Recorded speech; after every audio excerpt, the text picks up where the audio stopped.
अस्सलामुअलैकुम, आप देख रहे हैं टॉप स्टोरीज़ और मैं हूं आपकी मेज़बान फरहाना खान। आपको मालूम है कि टॉप स्टोरीज़ में हम आज के अखबारात की शह सुर्खियां दुनिया भर समेत पाकिस्तान में जो कुछ हो रहा है उसको डिस्कस करते हैं। मेरे साथ मौजूद हैं एज़ यूजुअल शहराज अवैसी साहब, इनसे इनके तज्ज़िये हम लेंगे। शहराज साहब, सबसे पहले हम डिस्कस करते हैं कि पाकिस्तान और अफगानिस्तान के दरमियान जारी जंग का खात्मा हो गया है। दोहा में मुज़ाकरात हुए हैं, पाकिस्तान और अफगानिस्तान के दरमियान दस्तखत भी हो गए हैं इस चीज़ को, और ये हुआ है कतर की सालसी से।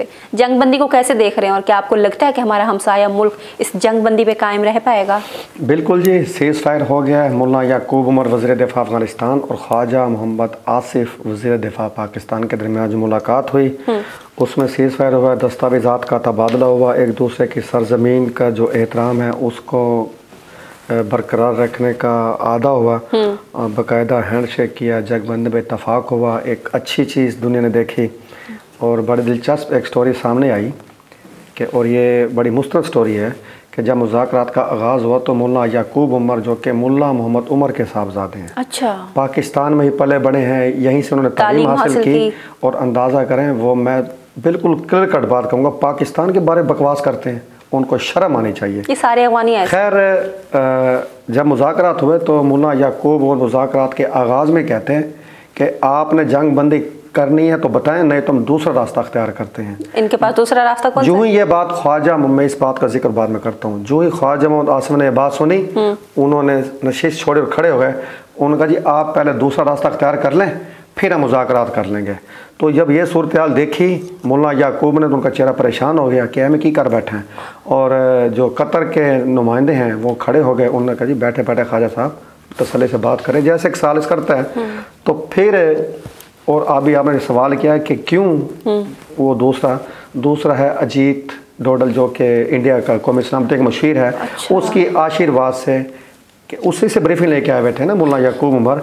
तो दूसरा रास्ता वही है कि इंडिया हमारे साथ है, लेकिन पाकिस्तान इंडिया की फेंटा लगाकर इस वक्त एतमाद की बहुत बड़ी इंतहा पे है और उनके इंडिया के एतमाद को रोज़ाना जिच करता है। सदर ट्रंप हमारा जो खसूसी नुमाइंदा हमने मुकर्रर किया हुआ दुनिया में, वो हमारा केस लड़ता है, रोज़ाना कहता है तो पाकिस्तान 7 हथियार सुटे ने तो तुसी की लड़ना पाकिस्तान नाल।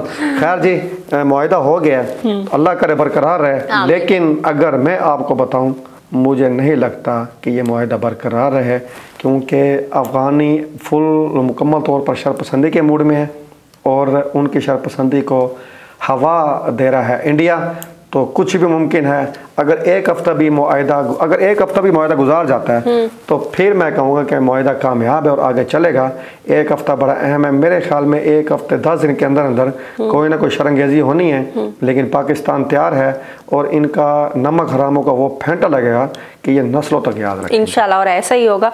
दूसरी जानिब सदर ट्रंप जो कि पाकिस्तान और भारत की जंग का बारहा तज़किरा करते रहते हैं, उनकी अपनी पॉलिसियों के खिलाफ अमेरिका भर में एहतजाज शुरू हो गए हैं कि नो किंग के नाम से एक मुहिम चलाई जा रही है। कैसे देखते हैं कि सदर ट्रंप जो कि पूरी दुनिया में जंगें रुकवा रहे हैं, इस वक्त तकरीबन 8 से 9 जंगें रुकवा चुके हैं, नोबेल इनाम के वो मुस्तहक भी करार दिए जा रही हैं, दूसरी जानिब उनके अपने लोग उनकी पॉलिसियों के क्यों खिलाफ हो गए हैं? फरहाना, एक मोहल्ले में 2 बंदे लड़ रहे थे तो लड़ाई उनकी ना ज़रा ज़्यादा होने लगी। अच्छा। तो एक तीसरा बंदा आया और ठहरो अगर मैं थोड़ा फैसला करदा उन 2 बंदों से एक बंदा कहता तू बह जा, तेरा अपना मीटर लथ्या घर दा तो तू साढ़े फैसले करेगा।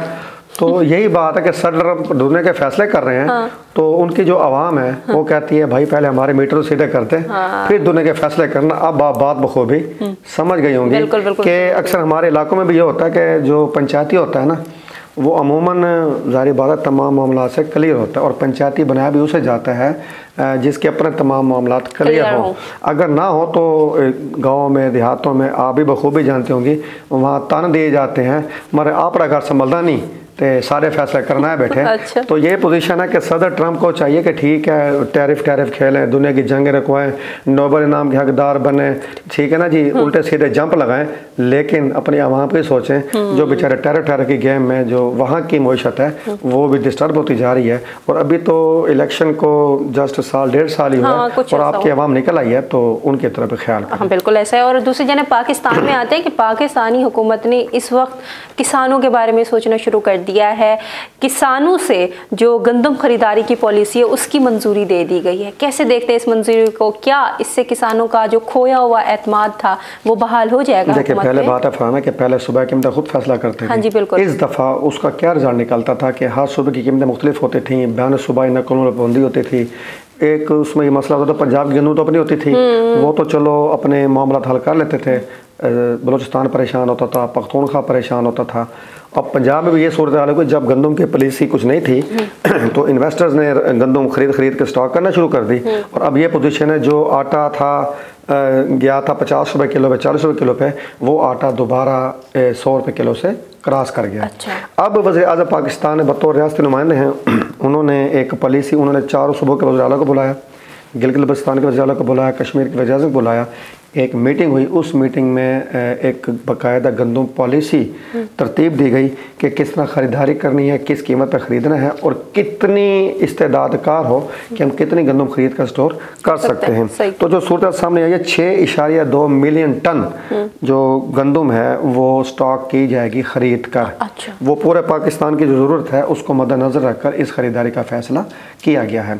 दूसरा, बैन सूबाई जो नकल हमल है उस पर पाबंदी नहीं होगी, यानी कि पंजाब से गंदम अब आराम से पख्तूनख्वा भी जा सकती है, बलूचिस्तान भी जा सकती है, सिंध की गंदम पंजाब में आ सकती है, पंजाब की गंदम कहीं भी जा सकती है। और दूसरा, कम से कम कीमत 35 रुपये मन मुकर्रर कर दी गई है। बड़ा अच्छा फैसला है। अच्छा, वो सूबे, हर सूबे की अपनी खरीदारी पॉलिसी है, ये सूबे छोड़ा गया है कि आपने किस तरह खरीदारी करनी है।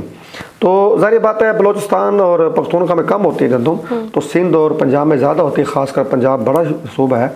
तो पंजाब गवर्नमेंट ने इस पॉलिसी से पहले ही 35 रुपये मन गंदम खरीदारी के लिए एक निजी कंपनी से मुआहिदा कर लिया था, यानी कि हुकूमत पंजाब इस दफ़े भी खुद गंदम नहीं खरीदेगी, बल्कि यकीनी बनाएगी कि जो निजी कंपनी है वो गंदम खरीदेगी। लेकिन एक गारंटी दे दी पंजाब हुकूमत ने कि किसानों को 35 रुपये मन से कम जो कीमत है वो किसी तौर पर अदा नहीं की जाएगी। 35 रुपये या 35 रुपये से ज़्यादा कीमत जाएगी, यानी कि ये पॉलिसी तो हो गई, जो किसान है वो किसी तौर मुतमईन हो गया, लेकिन जो आम शहरी हैं, हम जैसे आप जैसे, वो तैयार हैं कि जो रोटी आप 10 रुपये 15 रुपये की लेके खा रहे हैं वो नेक्स्ट 20 या 25 रुपये की होने लगी अगले सीज़न में। और जो आटा अब भी 100 रुपये है वो 130, 140, 150 पे भी जा सकता है। आप रेडी रहें। ये महंगाई की शरह तो बढ़ती ही जा रही है। दूसरी जानिब मुल्तान की तरफ आते हैं कि मुल्तान का जो कचहरी चौक है वो लगता है कि आम आवाम के लिए वहाँ जाना हराम है, गुनाह है। अगर आपने उस तरफ का रुख कर लिया, आपने गुनाह कबीरा कर लिया।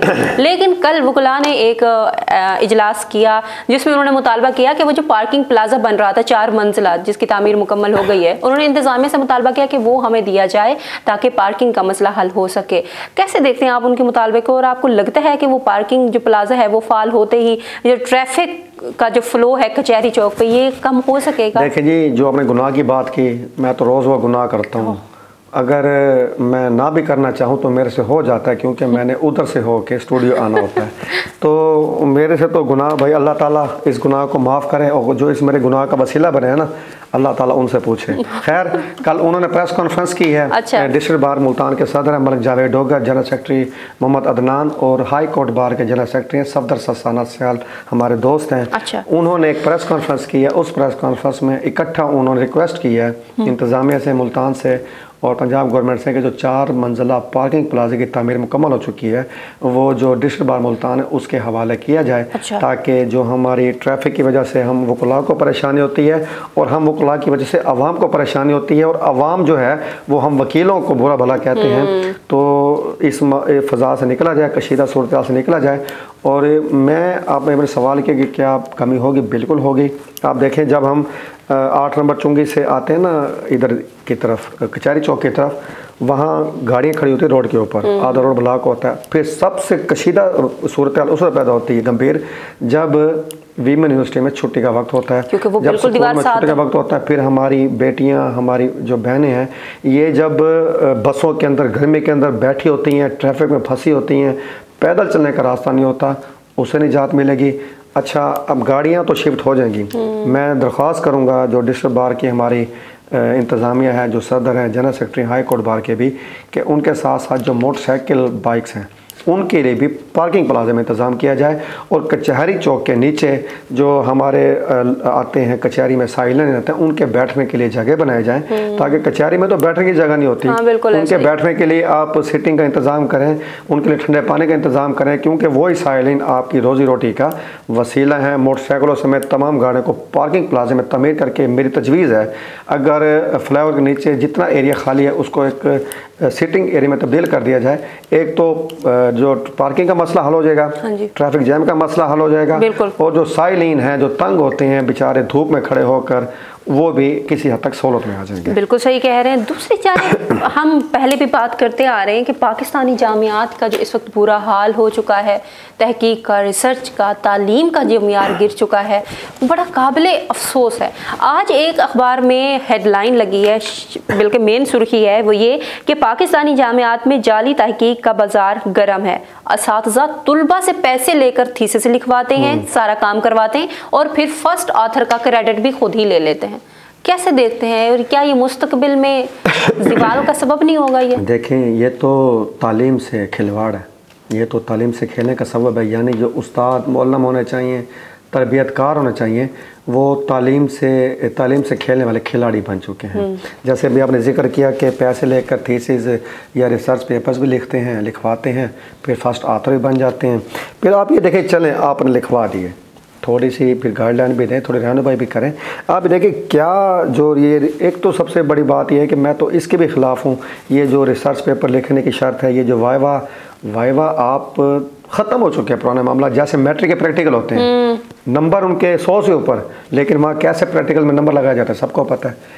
यूनिवर्सिटीज़ में वाइवा के नंबर कैसे लगाए जाते हैं सबको पता है। रिसर्च पेपर लिख के कैसे पैसा कमाया जाता है, कैसे पैसा किया जाता है, सबको पता है। इसके अलावा जो गैर अखलाकी सूरत हाल का सामना करना पड़ता है बच्चों बच्चियों को, वो भी सबको पता है। चले लिख लिया, तो क्या किसी रिसर्च पेपर को, यानी कि दुनिया में कि बड़ी जो यानी एग्जीबिशंस होती हैं, क्या किसी ने अप्लाई किया अपने रिसर्च पेपर को लेकर? किस तरह करे? कॉन्फिडेंट ही नहीं है, पैसे दे के लिखवाया जाता है, तो कैसे अप्लाई करेगा? क्या कोई इंटरनेशनल लैब तैयार की गई उस रिसर्च पेपर की रोशनी में कि जी हमने किसी टॉपिक पे ये रिसर्च की, फिजिक्स में, केमिस्ट्री में, बायो में, 8 सब्जेक्ट को छोड़ दें आप, सहाफ़त को छोड़ दें आप, फ़लसफ़े को छोड़ दें आप, ठीक है ना, ये जो साइंसी मज़ामीन है, क्या आपकी रिसर्च इस काबिल है कि उस रिसर्च की रोशनी में क्या कोई बड़ी मयारी किस्म के इंटरनेशनल लैब तैयार हो सके, जिस लैब के थ्रू आप जो अपनी आने वाली जनरेशन है उसको रिसर्च का मौका दे सकें? फॉरेन कंट्रीज़ में तो ये होता है कि बाकायदा इतनी लैब्स हैं क्योंकि वहाँ रिसर्च खुद की जाती है, रिसर्च पेपर खुद लिखे जाते हैं, प्रैक्टिकल भी किया जाता है। हाँ जी, तो जारी बात है लैब्स खुलेंगी, इसलिए वहाँ पे तालीम का मयार बहुत बुलंद है, रिसर्च का मयार बहुत बुलंद है। वहाँ बड़े बड़े साइंसदान सामने होते हैं। फिर लोग कहते हैं कि यार साइंस का नोबल प्राइज़ पाकिस्तान को तो मिलता नहीं, मुसलमानों को तो मिलता नहीं, यहाँ तक कि जो अमन का पीस प्राइज़ है वो नहीं हमें मिलता, यहाँ तक कि जो अच्छे मुसन्निफ़ का पीस प्राइज़ है वो नहीं मिलता। भाई जब सब चोरी करके लिखना है, चोरी करके पढ़ना है, ठीक है ना जी, चोरी काम करने हैं तो क्या मिलना है? फिर दूसरी बात ये कि रिसर्च पेपर को तो ज़ाती प्रमोशन का ज़रिया बना दिया गया। कैसे? पिछले दिनों मेरे प्रोग्राम में एक शायर आए, कहते हैं भाई साहब क्या आपको पता है कि मेरे पे PhD हुई है? अच्छा। मैंने भी फ़ौरन कह दिया साहब आपके अंदर ऐसा है क्या कि जी आप पे PhD हो रही है? उनको बुरा नहीं लगा ये सवाल? नहीं, वो गड़बड़ा गए। मैंने कहा आप मुझे बता दें, देखिए सवाल करना हमारा हक है, आप भी सहाफ़ी हैं। सवाल वो क्या कहता है शाहजेब खान जाटा कि सवाल की चोट से दीवार गिराना हर सहाफ़ी का हक है। तो मैंने कह दिया आपके अंदर ऐसी क्या चीज़ है? मैं आपको बताऊं, मैं ऐसे सहाफ़ियों, ऐसे लिखारियों को जानता हूं। एक हमारे मुल्तान के लिखारी, मैं नाम नहीं लूँगा, उन्होंने किताब लिखी है बुनियानुल मरसूस पे। अच्छा। वो किताब क्या है? वो मुख्तलिफ जो अखबारी कालम है ना उन पे मुश्तमिल किताब लिख के वो साहब किताब बन गए हैं। वाह, ये तो किसी और का डाटा है। और वो किताब लेकर बड़ी बड़ी एग्जीबिशन में जा रहे हैं और किताब मुतारफ़ करा रहे हैं, बड़े बड़े इंतजामी ओहदेदार से मिलकर किताबें पेश कर रहे हैं, फौजी अफसरान से मिलकर किताबें पेश कर रहे हैं, और उनका बड़ा नाम है कि उन्होंने किताब लिखी है, साहब किताब बन चुके हैं। ना करें यार, लेकिन उन्होंने काविश तो अच्छी की है ना, बुनियानुल मरसूस में हमने कामयाबियां देखें। आप अगर साहिब किताब बनना चाहते हैं ना, साहिब किताब और चीज़ होती है, मुसन्निफ और चीज़ होती है, फराना मौलफ और चीज़ होती है, ठीक है। मौलफ होता है वो मुख्तलिफ किताब मज़ामीन को इकट्ठा करके लिखता है, वो आप किताब के ऊपर लिखें कि मैं मौलफ हूँ। अच्छा। मैं साहिब किताब नहीं हूँ।